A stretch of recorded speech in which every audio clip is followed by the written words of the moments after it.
esperar a que llegue José Jairo porque ya la gente nos está esperando. Ya José Jairo, ya nos hablamos con él y dijo que ya se conectaba.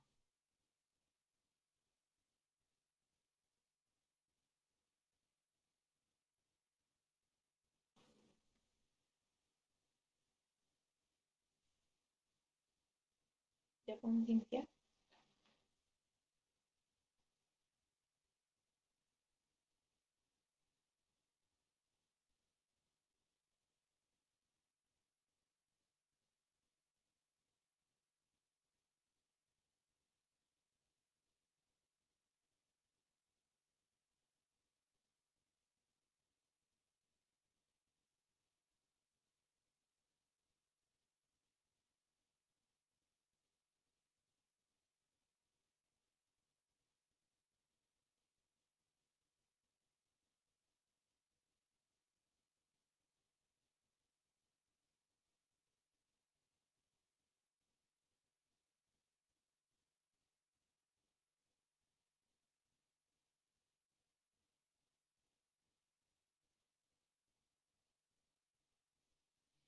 Hola, José Jairo, buenos días.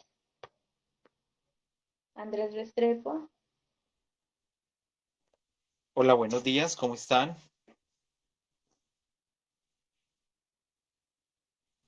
¿Nos escuchan todos bien? Sí, muy bien. Muy bien, perfecto.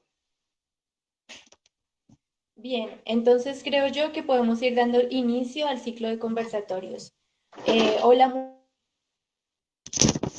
muy buena compañía en el día de hoy. Mi nombre es Alejandra Milta María San Miguel Meneses. Yo soy practicante del programa de psicología de la Universidad Sur Colombiana. El día de hoy, 25 de agosto del 2020, les estaré acompañando como moderadora junto a mi compañera Erika Palomares.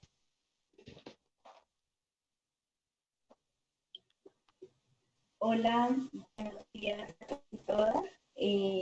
Es un gusto saludarles, es un gusto saludar a José Jairo, bienvenida al espacio. Estamos aquí pues viendo si ya las personas no nos están viendo en Facebook, también las saludamos y a las personas también en el canal de YouTube.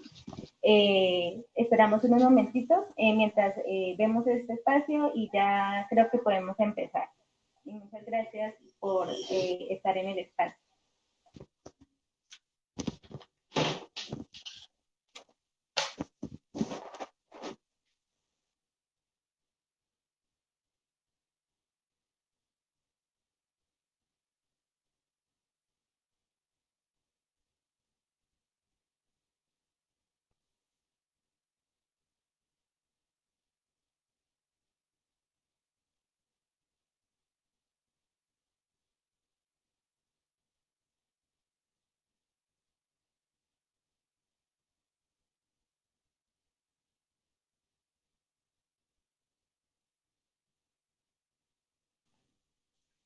Bueno, el día de hoy damos inicio al ciclo de conversatorios Tejiendo Memorias en el Sur, pistas para la comprensión del conflicto armado y la construcción de paz.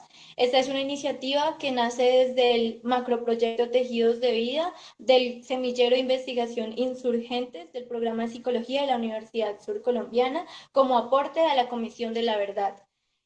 Como acto inaugural tenemos la agradable compañía de Julio Roberto Jaime Salas, quien coordina el proyecto, el macroproyecto Tejidos de Vida, y de Andrés Restrepo Correa, coordinador territorial de la Comisión de Esclarecimiento de la Verdad en el Huila. Le damos la bienvenida a Julio Roberto Jaime Salas. Muchas gracias, Alejandra, por esa bienvenida. También agradecerle a José Jairo por participar durante este espacio, a Erika también por acompañar como integrante del grupo de investigación y por supuesto a Andrés por el liderazgo que ha venido teniendo en relación con la Comisión de la Verdad frente al esclarecimiento de lo sucedido en el conflicto armado en el sur de Colombia. Consideramos muy importante el inicio de este ciclo de conversatorios porque hay un reto muy importante en relación con la memoria que tiene que ver con los procesos de pedagogización, es decir, cómo logramos nosotros contar lo que nos ha sucedido.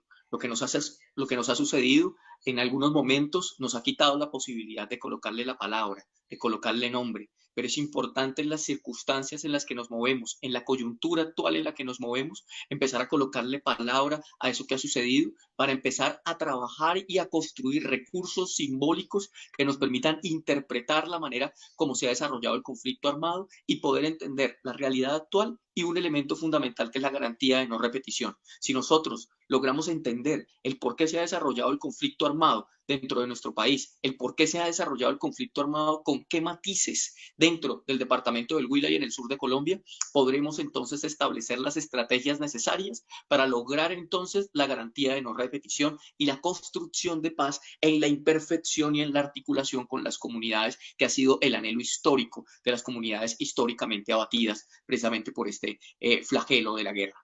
Creo que ese es uno de los retos fundamentales de este conversatorio.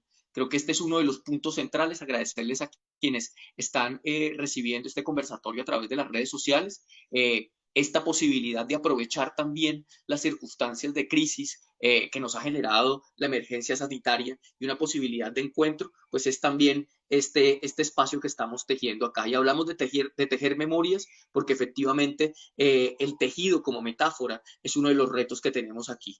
El tejido nos habla a nosotros de una urdimbre de hilos que componen como tal la configuración de lo social. Y ese tejido en términos de la memoria es el gran reto que tenemos nosotros acá. Una memoria plural que reconozca los diferentes matices y entendamos el conflicto armado no como un asunto unicausal, sino como un elemento multidimensional sobre el que hay que profundizar y sobre el que hay que establecernos nuevos horizontes de comprensión para, como lo hemos manifestado, establecer la garantía de no repetición. Este es el primer ciclo de conversatorios que hacemos, que estaremos teniendo en lo que queda del mes de agosto y el mes de septiembre, precisamente con el propósito de abrir estos diálogos y estos horizontes. Hoy nos acompaña una persona experta en el tema, que se ha dedicado a trabajar el sur de Colombia, que se ha dedicado a trabajar y a recorrer las zonas de frontera de este sur de Colombia y a conocer también el departamento del Huila. Y con un tema fundamental que hoy, en la fase actual de este conflicto armado en que nos encontramos, es fundamental y decisivo, que es la dinámica del narcotráfico. Cómo el narcotráfico ha incidido, ha agudizado las dinámicas del conflicto armado en las diferentes regiones y aquí en particular en la región sur y el departamento del Huila. Entonces, agradecerle a José Jairo también por el espacio de estar aquí conectados con nosotros, de compartir con la audiencia que está en este momento e invitarles a todos a seguir estos espacios y a seguir caminando la memoria y tejiendo la memoria, porque ese es el gran elemento que tenemos aquí. Cómo empezamos cada uno a aportar en este tejido de la memoria. Muchas gracias a cada uno de ustedes. Muchas gracias, Erika. Muchas gracias, Alejandra. Y les cedo la palabra entonces a ustedes. Mil gracias y bienvenidos a este ciclo de conversatorio. Gracias a usted, profesor. También le damos la palabra a Andrés Restrepo, que como lo había mencionado anteriormente, nos acompaña desde la Comisión de la Verdad.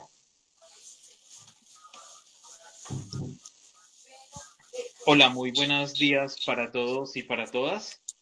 Yo soy Andrés Restrepo de la Comisión de Esclarecimiento de la Verdad en el departamento del Huila.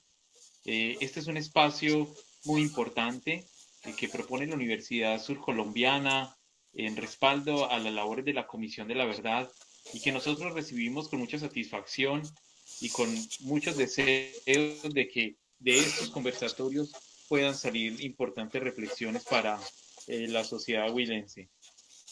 Decía Julio Jaime la importancia de la construcción de memoria y yo quiero recalcarlo porque la construcción de memoria nos permite también otras nuevas construcciones, otras nuevas formas de habitar el territorio y de pensarnos ese proyecto de sociedad que el conflicto armado ha ido truncando lentamente.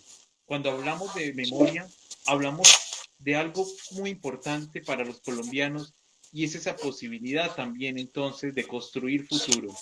La memoria es útil para las sociedades y hace honor a su nombre siempre y cuando permita construir otras formas de futuro. Y hablar de otras formas de futuro indica que los huilenses pueden estar en la capacidad de construir esa tierra de promisión con la que siempre han soñado. Y en el día de hoy, como durante todas las sesiones de este conversatorio hasta el mes de septiembre, se tocarán temas centrales para esa construcción de futuro. Y uno de esos temas centrales es sin duda los impactos que ha tenido el narcotráfico en el territorio huilense. Y lo más importante, los escenarios que pueden estar presentes si nosotros como sociedad no ponemos un punto final a esa amarga historia también del narcotráfico. Ya muchos han dicho que el narcotráfico ha sido motor de la guerra, pero también la pobreza, la marginalidad, la exclusión, las necesidades insatisfechas siguen siendo motor de ese narcotráfico. Entonces es importante que sepamos qué acciones debemos emprender en torno a ello como sociedad, como gobierno, como Estado, y por supuesto que nos embarquemos a la construcción de una memoria que sirva para hacer un nuevo futuro.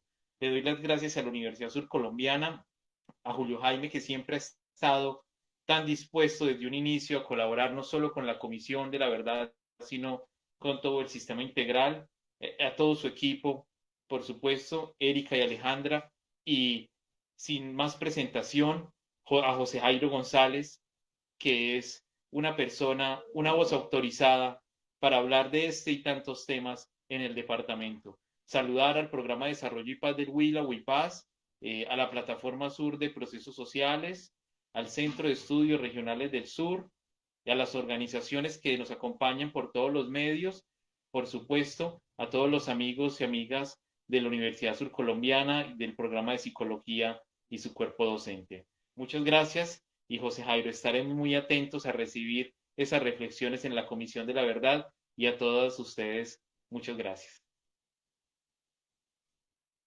Gracias a ti, Andrés Restrepo. Como lo mencionan Julio Roberto y Andrés Restrepo, el día de hoy estamos construyendo memoria. Damos inicio al conversatorio con la temática narcotráfico en el Huila. Para esto nos acompaña José Jairo González Arias. Él es filósofo y sociólogo egresado de la Universidad Nacional, experto en historia y sociología regional y el conflicto armado interno, profesor universitario, investigador social y consultor nacional e internacional. Es autor de varios libros sobre las dinámicas de la violencia y el conflicto en nuestro país, junto a numerosos artículos publicados en varias revistas especializadas. Actualmente se desempeña como director ejecutivo de la Corporación Programa de Desarrollo y Paz del Huila y Piendamonte Amazónico Huipaz y como investigador principal del Centro de Estudios Regionales del Sur, CERSUR, con sede en Neiva. Buenos días, José Jairo.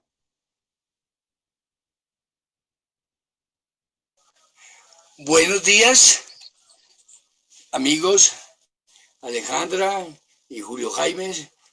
Saludos también para nuestro amigo, colega Andrés Restrepo y a todas las personas que están conectadas a través de este espacio de la Universidad Surcolombiana. Para mí acepté con gran satisfacción la invitación porque se trata de una actividad de nuestra universidad, nuestra alma mater en el Huila y por supuesto también del esfuerzo de la Comisión de la Verdad, con quien me ligan importantes vínculos y asociaciones para el trabajo en esta región.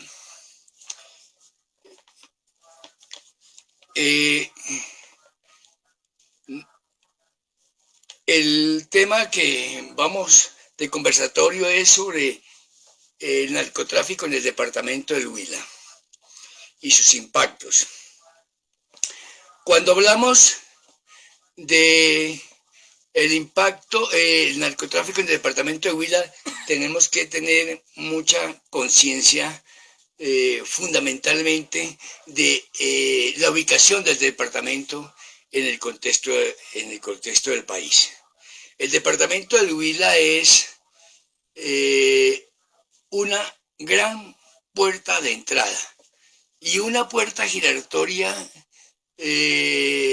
geográficamente hablando que da entrada a la Gran Amazonía por todo el piedemonte amazónico, da entrada también a la Orinoquia, al Meta, por el piedemonte surllanero,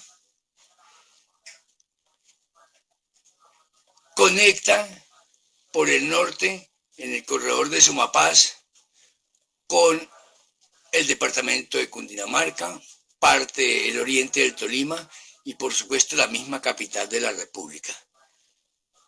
Por la parte nor y suroccidental se configura otro corredor, que es el corredor del Andén Pacífico, que conecta todo el sur del Tolima con el occidente del Huila,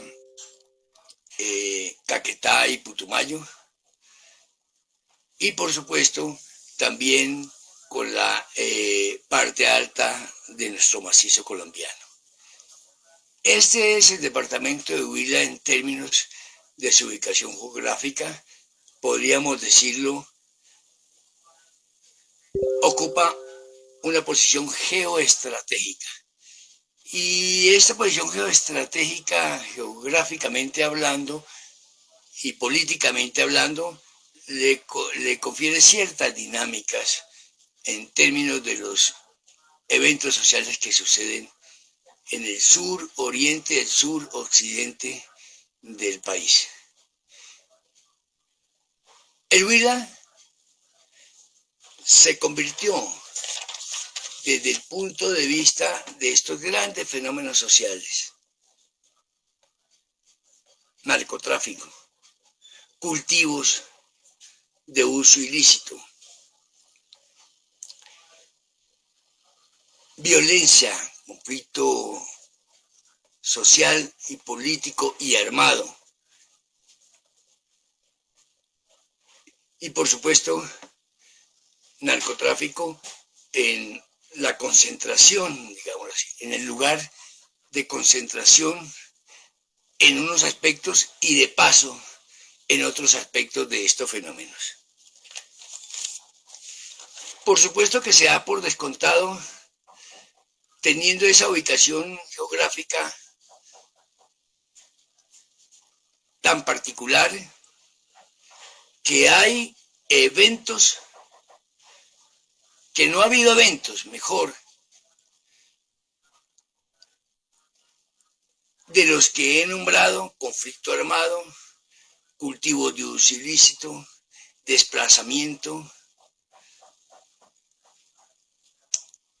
y por supuesto narcotráfico, que no hayan impactado el territorio. Ya desde comienzo de la década del 80 empezaron a manifestarse en el departamento expresiones, sobre todo de el recién implantado escenario de cultivos de coca en el escenario del Caquetá y del Putumayo, cultivo que a finales de los 80 y a principios de los 90 alcanzaron su mayor esplendor en esos departamentos y también en el departamento del Meta. De modo que el Huila desde los 80 empieza a sentir los impactos de esa vecindad geográfica en los cultivos de uso ilícito, como fue especialmente la coca en los departamentos de Putumayo, Caquetá y suroccidente del Meta, especialmente en los municipios de La Macarena, Vista Hermosa, Uribe, Caquetá, y por el otro lado, por supuesto, por el lado caqueteño, La Macarena también, el corredor de San Vicente, el Caguán y La Macarena. Estos corredores, fíjense ustedes, estaban conectados con los municipios que conectan, de huilenses que conectan con el piedemonte amazónico. Se conectaban a través del municipio de Algeciras, que conectaba con la ruta hacia el Caquetá por la vía de Algeciras hacia Santana Ramos, y conectaba con Puerto Rico, con San Vicente del Caguán, más hacia el norte también la ruta Portello, Baraya, Colombia, que conectaban fundamentalmente con los municipios del suroccidente del Piedemonte llanero. De modo que por ese lado, por el Piedemonte amazónico y por el Piedemonte sur llanero, tenemos claras conexiones con el fenómeno del cultivo, especialmente la coca. Pero posteriormente, por esos mismos municipios, ¿sí?, también se va a dar la conexión en una de las crisis de los cultivos de la coca en el Caquetá y en el Putumayo y en el suroccidente y en el Piedemonte llanero, se va a dar la asociación con desde finales de los 80, sobre todo con el cultivo de la amapola, ese sí en las vertientes, en la alta vertientes cordilleranas, tanto oriental, pero fundamentalmente occidental. Y eso sí abarcó por el lado del Piedemonte amazónico y el Piedemonte sur llanero, una actividad de cultivos de la amapola en varios municipios del Huila. También en ese orden de ideas del cultivo de uso ilícito de cultivos, también se dio por la misma época el escenario de cultivo de amapola en la parte noroccidental del departamento del Huila. Me refiero a todo el eje de conexión con el sur del Tolima, Río Blanco, Chaparral, Planadas y conectados con los municipios de Santa María, Palermo en la parte alta, Iquira, Teruel, Paicol, Tesalia, y toda la vertiente caucana estaba pues de alguna manera sembrada de amapola y tuvo gran impacto.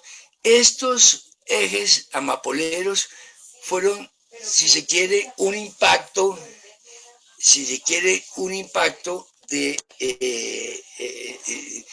constituye un impacto de las retorcidas del cultivo de la coca y de la crisis de la coca, porque hasta allá se trasladaron centenares de familias de migrantes que anteriormente estaban dedicados al cultivo de la coca en la zona del Caquetá. Vale recordar que el departamento del Huila fue a partir de el cultivo de la amapola que entra, digamos, en el juego de instalación en su escenario propiamente de estos cultivos. El Huila alcanzó a ubicarse junto con el Tolima en los primeros departamentos cultivadores de amapola, de donde salía el látex para la heroína y para la morfina. Fue objeto a mediados de los 90 de grandes planes y programas de desarrollo alternativo, se los llamaba de plan plante en su momento. Hoy, vale la pena decir, en el Huila, lo mismo que en el Tolima, de ser los primeros cultivadores de amapola, hoy no cuentan con áreas de cultivo de amapola, por lo menos en donde se estaba desarrollando. De modo que alrededor del cultivo de la amapola se dio una actividad, digámoslo así, por supuesto también de narcotráfico. Existían lo que se llamaba los llamados puntos, en Tello, en Baraya, en Palermo arriba, en Santa María, en toda la parte sur existían los puntos de comercio del látex de la amapola. Y se desarrolló, digamos, una actividad que generalmente, ¿sí?, pasaba a conectarse con el narcotráfico, con las redes de narcotráfico de látex, que generalmente iba dirigido hacia el eje cafetero. Eso es un asunto importante que hay que recordar porque significó un cambio en cierto sentido de estos campesinos de vertiente y una, digámoslo así, subida más de la frontera agrícola del departamento hacia los páramos, próxima a los páramos, con gran afectación, por supuesto, del medio ambiente. Tal vez, digamos, esas condiciones, unas condiciones no muy aptas, por supuesto, desde el punto de vista ecológico, pero también desde el punto de vista del esfuerzo que significaba las condiciones de producción de la planta de amapola, hizo que este boom, digamos, no durara más de 5 años en toda la región del sur del Tolima, el occidente del Huila, y por el oriente, por la región que comunica desde la región del Guayabero, en la vertiente occidental de la cordillera oriental del Guayabero, con los municipios de Tello y Algeciras. De modo que eso es algo que hay que tener en cuenta. Ahora bien, creo que hablar de narcotráfico y su impacto es hablar también de grandes dramas y tragedias regionales que padeció Huila a raíz de este fenómeno. Uno, por supuesto, es no solamente asociado al narcotráfico, el fenómeno de la migración. Procesos de migración y retromigración. Migración hacia el Caquetá, hacia el Putumayo, hacia el eje del Piedemonte surllanero, y retromigración de estos campesinos hacia el Huila nuevamente. Como ustedes saben, el Huila se convirtió en uno de los mayores centros de recepción, por ejemplo, de desplazados de el Caquetá, el Putumayo, algunos del Meta, y pues también fue por esa misma vía un centro expulsor también de desplazados hacia el centro del país, hacia Bogotá y hacia el eje cafetero.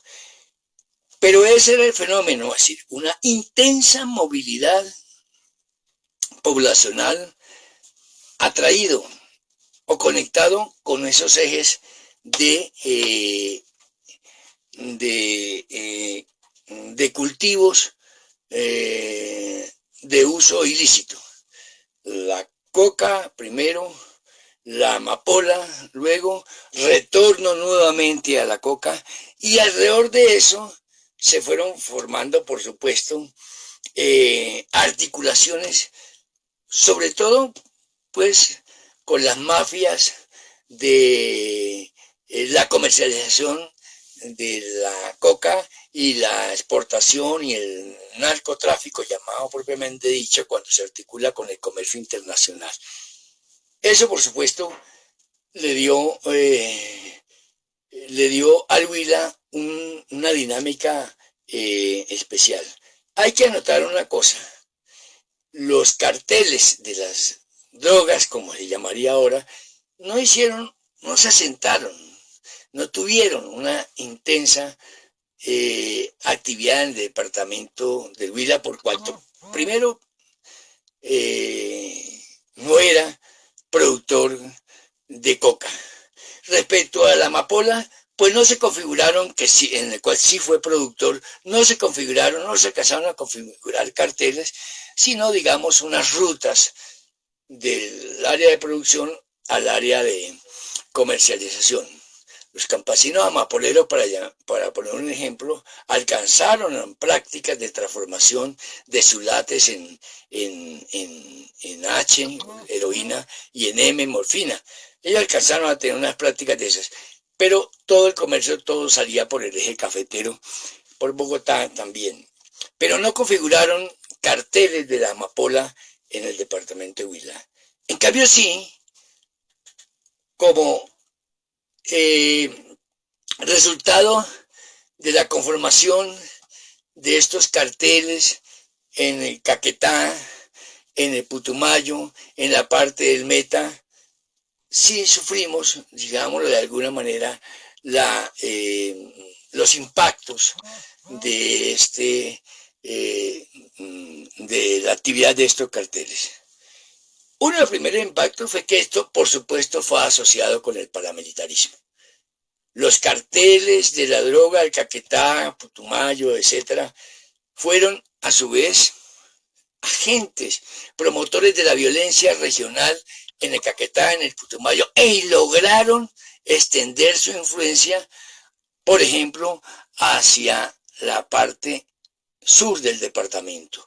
Y por el lado del sur del Tolima, la actividad de estos carteles llegaron a través del bloque Tolima a intentar conformar el llamado bloque Huila, que por fortuna no prosperó y se desactivó antes de que lograra consolidarse, porque vino ya el proceso de desmovilización de los paramilitares, incluyendo los del bloque Tolima, y pues no lograron constituirse como un bloque paramilitar asociado al narcotráfico. Lo mismo en la parte del norte y centro del Huila. Lo mismo sucedió con el sur del departamento de Huila, donde si bien los carteles se consolidaron y estaban consolidados en el departamento del Meta, Caquetá, el bloque central Bolívar, etc., y si bien tuvieron incursiones y expansiones muy significativas hacia los municipios del sur del Tolima, especialmente hacia el municipio de Pitalito, con conexiones con Isnos, con San Agustín, con Acevedo, con Salado Blanco. Si bien tuvieron esas conexiones, tampoco llegaron a constituirse en el departamento carteles que fueran de origen huilense. De modo que ese es un asunto que debe tenerse en cuenta para mirar cómo uno de los impactos, digámoslo así, el narcotráfico en el Huila, que quiero señalar, no fue lugar, exceptuando en el caso efímero de la amapola, de espacios de cultivo, pero uno de los escenarios de los impactos del narcotráfico lo constituyeron estas incursiones y estas expansiones del paramilitarismo en el departamento de Huila, especialmente el que se dio en el municipio de Pitalito, Isnos, San Agustín, Acevedo, Salado Blanco, etc. Ahí recientemente se ha venido hablando de la actividad de algunos carteles. Yo pienso que la actividad del narcotráfico en el Huila no superó, digámoslo así, las márgenes de ser un corredor vial para el tráfico. Y por el otro lado, eso sí puede tener mayor significación, un lugar de lavado de activos. Ya desde la época de la coca y el impacto del cultivo de la coca en Caquetá y Putumayo, el Huila era un centro conocido de lavado de dólares, de dineros provenientes de la coca, del cultivo y el tráfico de la coca. Era un centro de inversiones, gran centro de inversiones del sur, el más importante. Al lado del negocio de la coca, del narcotráfico, pues florecieron grandes negocios y se hicieron grandes inversiones en el área del mercado automotriz, en el área de la construcción, en el área de las tiendas, etcétera, que era nada más y nada menos que una fuente de realización del capital excedentario que producía pues el cultivo de la coca y que estaba, digamos así, regada por la actividad del narcotráfico. Entonces, hay unos carteles de los cuales la prensa habla un poco ligeramente, que no son más que las expresiones residuales o las extensiones de los grandes carteles de la droga. Entonces, por ejemplo, se habla de el cartel de Salado Blanco. Pues el cartel de Salado Blanco, cuyo liderazgo se le atribuye a un señor nacido en el Pital, pero él era un empleado, digamos, de alguna manera, del llamado cartel del Norte del Valle. También se habla de este cartel de Salado Blanco estaba pues liderado por la famosa familia Triana Peña. Se habla también del cartel de Jalisco, Pitalito, que es una conexión con todos los carteles mexicanos, por ejemplo. Se habla de los paisas, que tienen el cartel de los paisas que está ligado a los carteles de Envigado. Se habla también de algunos grupos asociados en Pitalito, grupos, pero son grupos que tenían conexiones con carteles también mexicanos. Algunos se le llamaban los brujos, que fueron de gran actividad en el municipio de Pitalito. Pero fue una actividad, digámoslo así, residual desde el punto de vista de la conformación y la cartelización de estos agentes en el departamento de Huila. Pero sí fue muy importante como un escenario para lavado de activos. O sea, tenemos el Huila, y siempre que pensamos en el Huila, corredor de paso, porque hay que recordar que el Huila tiene una gran facilidad para conectar por su ubicación. Es la puerta de entrada a todo el sur, pero además desde allí tiene una gran facilidad de conexión hacia el Pacífico por el Cauca, hacia toda la Amazonia, por supuesto, por el piedemonte caqueteño, por el piedemonte subllanero con la cuenca del Orinoco, Ariare, Guayavero, Guaviare, y de allí hasta el Orinoco, pues también es una cuenca de conexión.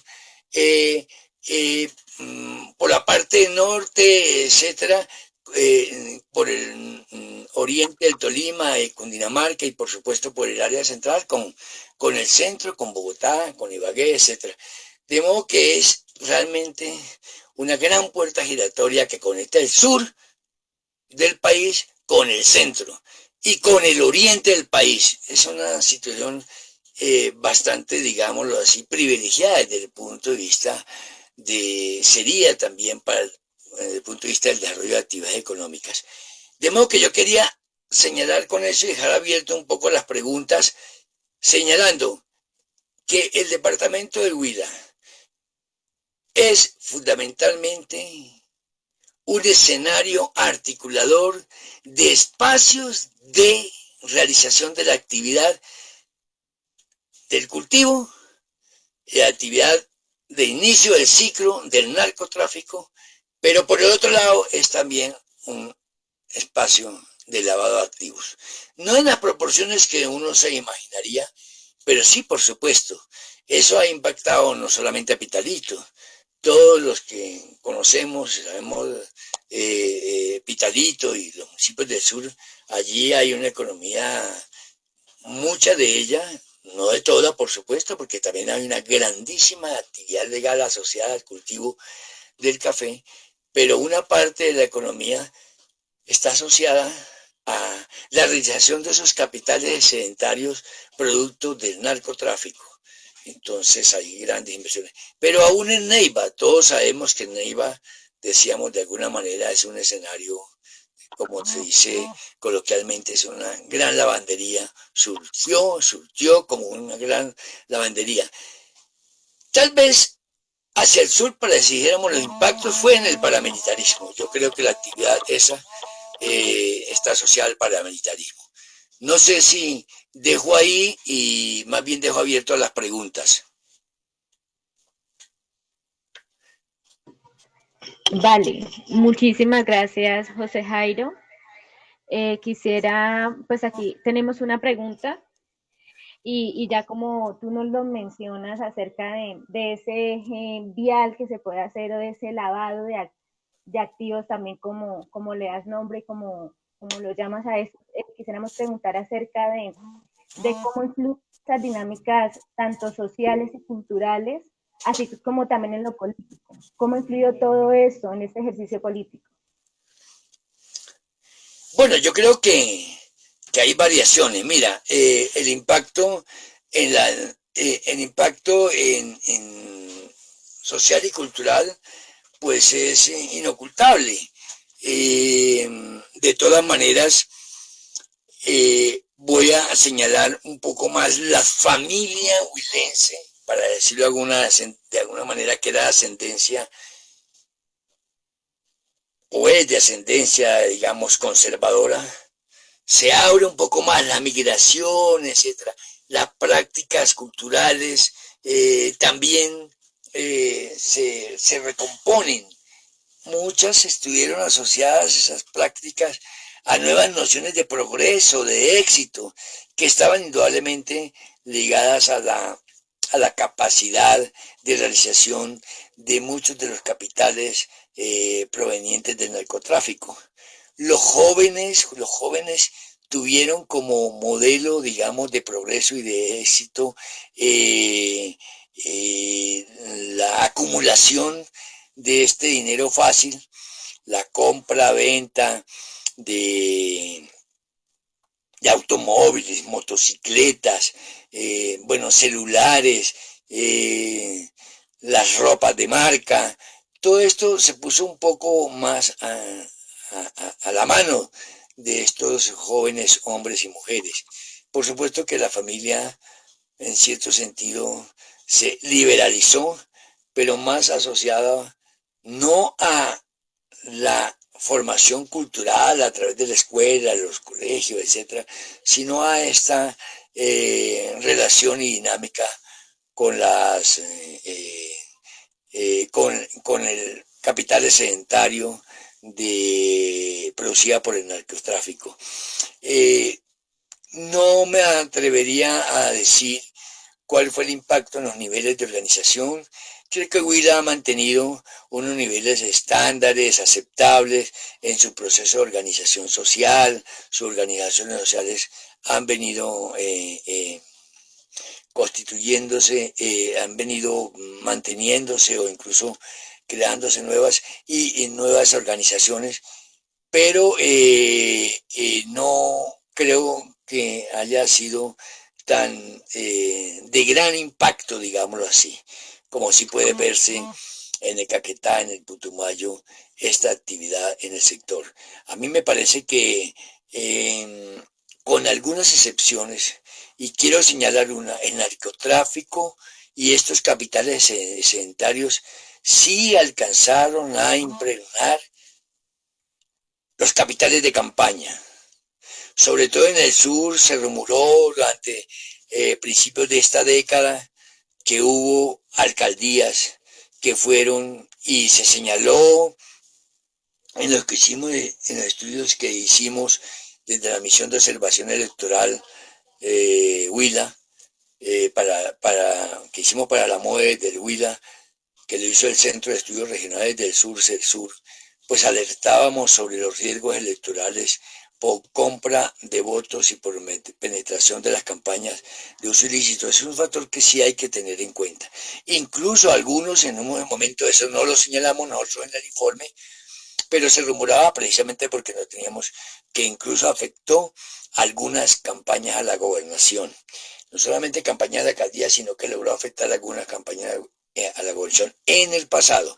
Y en el presente para los municipios, etcétera, en algunos municipios, sobre todo el sur, siempre se ha rumorado y en algunos informes técnicos, como el de la MOE, se señaló los riesgos electorales por compra, venta de votos por capital producido de narcotráfico. Se volteaban, como decían así, las campañas, se volteaba la votación en cuestión de los últimos 3 días, y eso venía, no solamente provenía del dinero de la corrupción de los contratistas, sino también del capital del narcotráfico que circulaba en el Huila. También, por supuesto, lo señalé, en Pitalito, pues hubo algunos grupos paramilitares que provenían de Putumayo, otros de Caquetá, que se formaron y que incursionaron en esta región haciendo campañas de limpieza, persiguiendo a algunas organizaciones, pero no fue, digamos, de gran impacto. Eso quería señalarlo porque sí creo que hubo digamos, esos impactos, sobre todo en la vida política, en la participación política, en las campañas electorales, y también, pues, el modelo, ¿no? El modelo de la vida fácil en las juventudes. Se abandonaron, la educación dejó de ser un factor importante de crecimiento, de desarrollo, de éxito para los jóvenes, y más bien ver cómo se vinculaban a alguna actividad que rápidamente les diera un capital para inversión en sus consumos suntuosos. Algunos incluso pues sí aprovecharon y lograron construir en unos barrios periféricos sus casitas residuales, pero básicamente el gran capital se concentró en la gran construcción, mansiones que se hicieron en Pitalito, carros lujosos, fincas, etcétera, sin que hubiera, digámoslo así, nada de gran peso.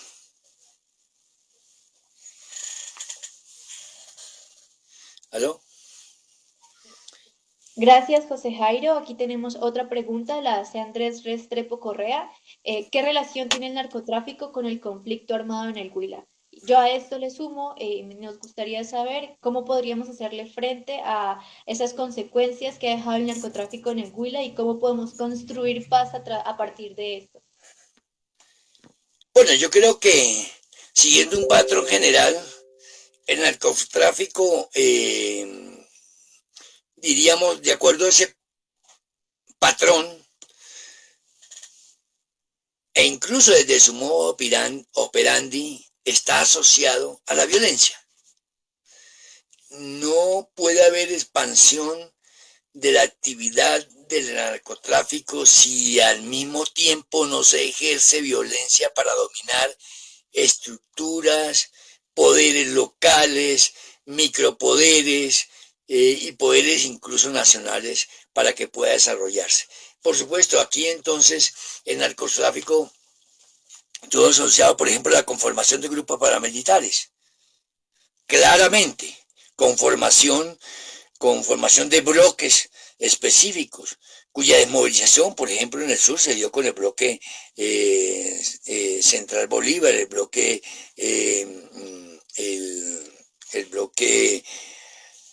del Putumayo, etcétera. Todos estaban ejerciendo la violencia, desintegrando organizaciones sociales, estructuras campesinas que no se obligaban a los propósitos de esto.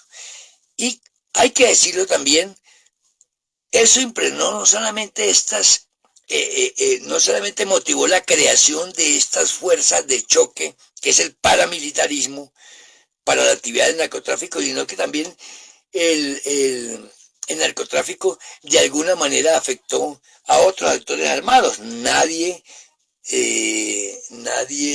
puede negar la relación de estas bandas de narcotraficantes con fuerza pública, por ejemplo, policía, ejército, comandos especiales, pero también con fuerzas irregulares presentes en la zona, incluso con fuerzas como las FARC. Eran vínculos de alguna manera casi que inevitables. Algunos los utilizaban para fines de acumulación propiamente dicha y otros sencillamente para fines de mantener su acción armada. Pero el narcotráfico sí, siguiendo un patrón general, fue un combustible, es un combustible que siempre estará presente en la apelación y en los repertorios de violencia que se desarrollaron y se desarrollarán en el departamento de Huila. ¿Asociado a qué? Pues crean grupos armados, se asocian con grupos armados, utilizan las fuerzas oficiales armadas y para sus fines. No es entonces por coerción. El narcotráfico ejerce coerción, pero también ejerce cooptación. A los que no domina por la fuerza, pues sencillamente los coopta, los compran. Entonces tiene que ver con todo ese escándalo de corrupción de jueces, fiscales, policías, comisarios, alcaldes, etcétera, que directamente se ponen por la fuerza o porque son cooptados, por miedo o por interés al servicio de estas organizaciones de narcotraficantes, de estos carteles de la droga y toda su intensa y fuerte actividad regional y visible muchas veces. Entonces no hay ninguna duda de que desactivar la actividad del narcotráfico es una gran contribución a la construcción de paz. Esa es una tarea, pero es una tarea que compromete a un Estado que realmente no esté de alguna manera comprometido en algunas de sus estructuras nacionales o subnacionales con esa actividad. Desafortunadamente lo que tenemos en Colombia con el fenómeno de la parapolítica es esa articulación de narcotráfico con organización y repertorios de violencia que se llaman los paramilitares. Desafortunadamente lo que tenemos en Colombia como la exacerbación de la corrupción está asociada también a capitales allí que comprometen recursos públicos y cooptan y captan recursos públicos para su actividad. De modo que esa es una tarea que hay que hacer de alguna manera una agenda de negociación con el narcotráfico en Colombia, que lleve a sometimiento a la justicia, pero que de alguna manera elimine este factor de violencia para poder resolver los otros.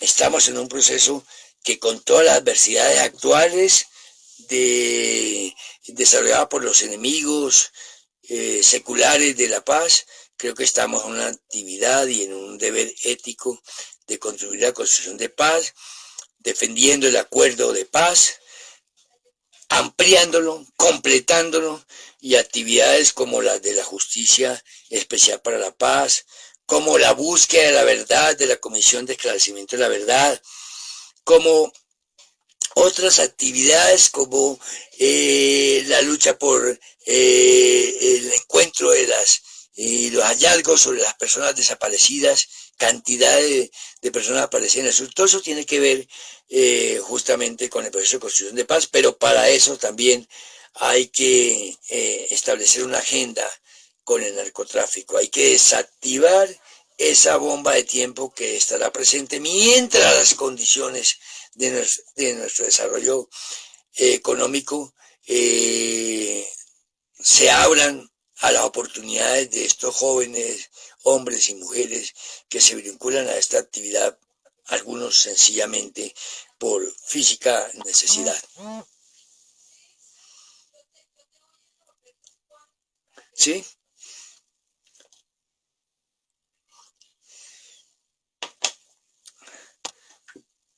¿Aló?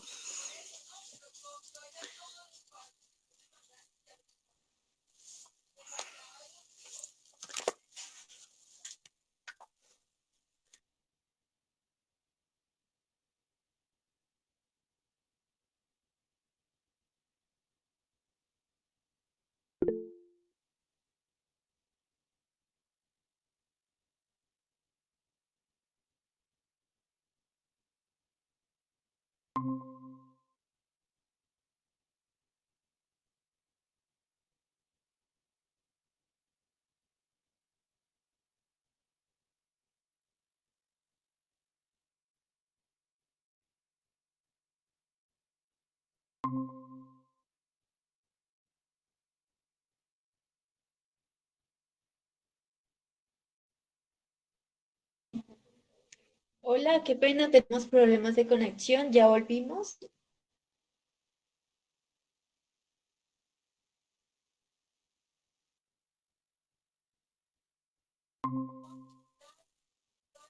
Hola.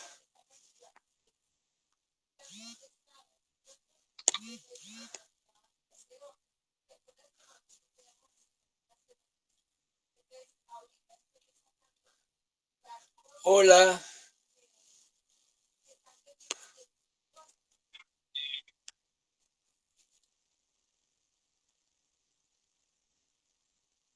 Sí, vi.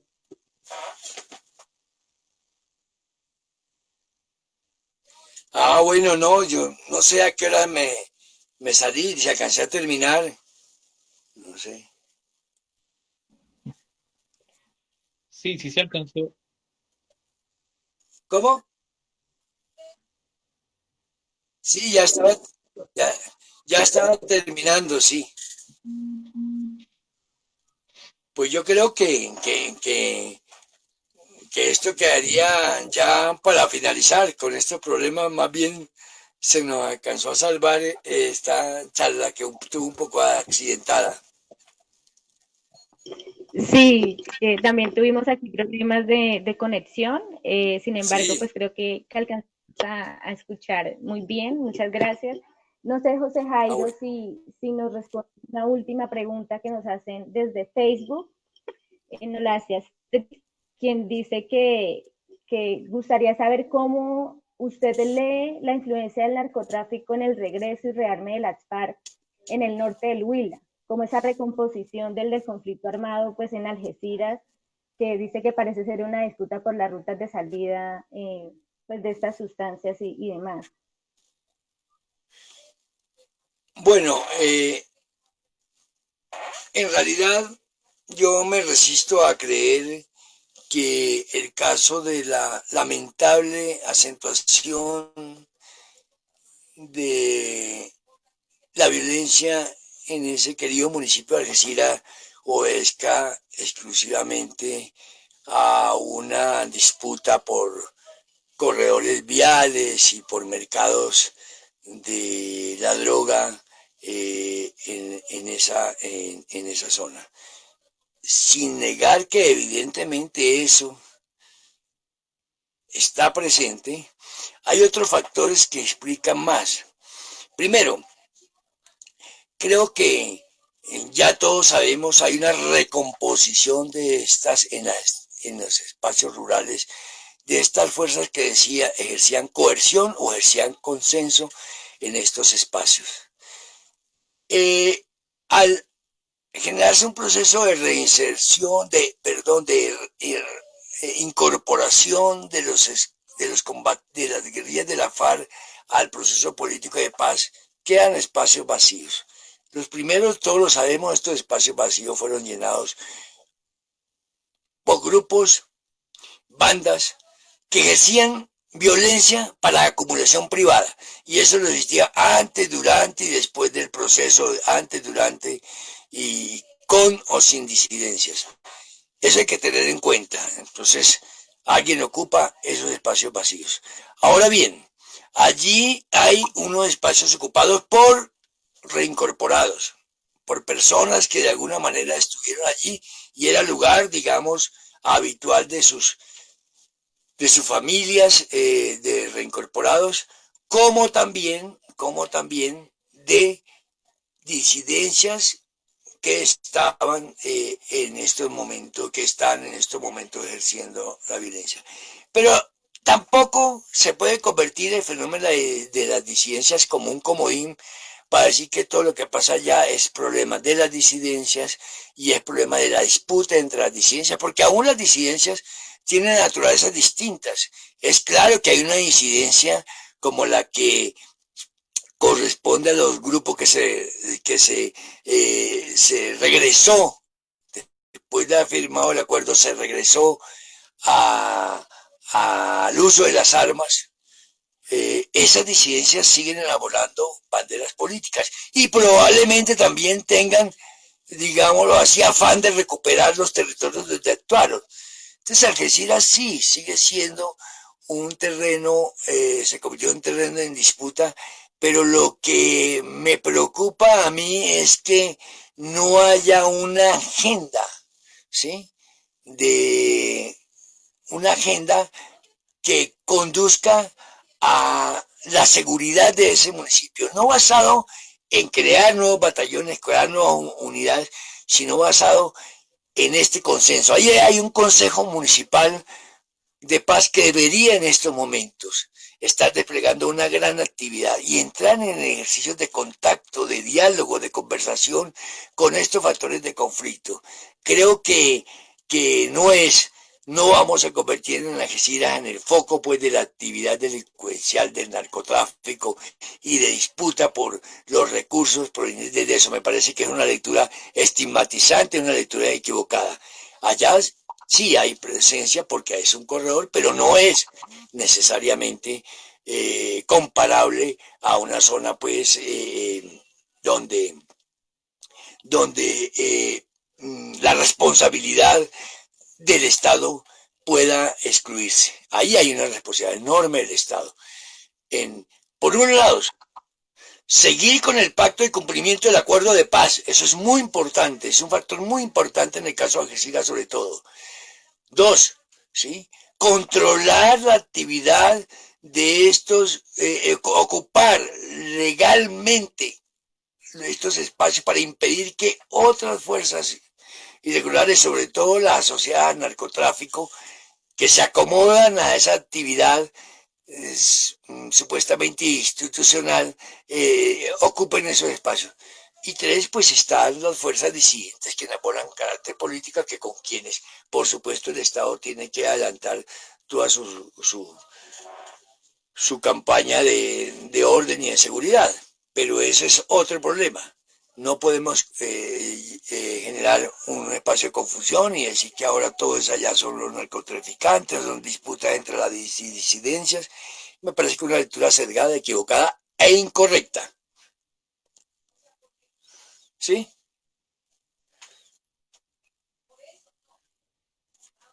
Listo, muchas gracias, José Jairo. Vemos que tenemos algunas preguntas en Facebook. Sin embargo, entendemos que José Jairo tiene algunos compromisos a las 11:30. Sí. Nosotros empezamos muy tarde por temas de conexión. También pedimos disculpas por eso. Y pues ya vamos cerrando el espacio. José Jairo, el día de hoy nos ha hablado, nos ha dado una pequeña introducción amplia sobre el tema del narcotráfico en el Huila, cómo ha impactado desde los años 80, ya cerca de 40 años de influencia que ha generado enriquecimiento, sí, pero enriquecimiento a costa de qué? Enriquecimiento a costa de la agudización de la violencia, de la agudización del conflicto, de las brechas de desigualdad en el Huila, a costa de la muerte, de poner en riesgo la seguridad y el bienestar del pueblo huilense. También nos ha hablado un poco, me parece importante resaltar, una pregunta que hace es cómo garantizar la seguridad y el bienestar de todos y todas en el Huila sin implementar estrategias de militarización, sino otro tipo de estrategias que entrelacen a diferentes instituciones que construyan desde la paz. Le damos unas enormes gracias a José Jairo, a las personas que nos acompañan el día de hoy, a Julio Roberto Jaime, a Andrés Restrepo de la Comisión de la Verdad y pues a todos un muy buen día. Gracias. No sé si tú quieres decir algo. También agradecerle a José Jairo, pues, por acompañarnos en el espacio. De verdad que ha sido muy enriquecedor. Agradecerle a las personas que también participaron. Como lo mencionó Aleja, por problemas de conectividad iniciamos un poco tarde, pero esperamos ya resolverlas en el transcurso de ese ciclo de conversatorios. Nada, un espacio muy ameno. También agradecemos a Juan Diego por colaborarnos también en este espacio. Y nada, esperamos encontrarnos, pensamos en seguir construyendo y agradecer infinitamente. Muchas gracias, José Jairo. Bueno, gracias a ustedes, gracias a Julio Roberto Jaime, a Erika, a Andrea y Juan Diego y Andrés. Ahí estamos para servirnos y gusto haber participado en esto. Hasta luego.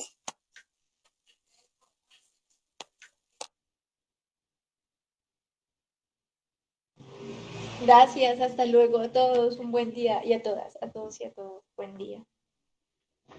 Hasta luego, gracias. Muy chévere, muy productivo, gracias.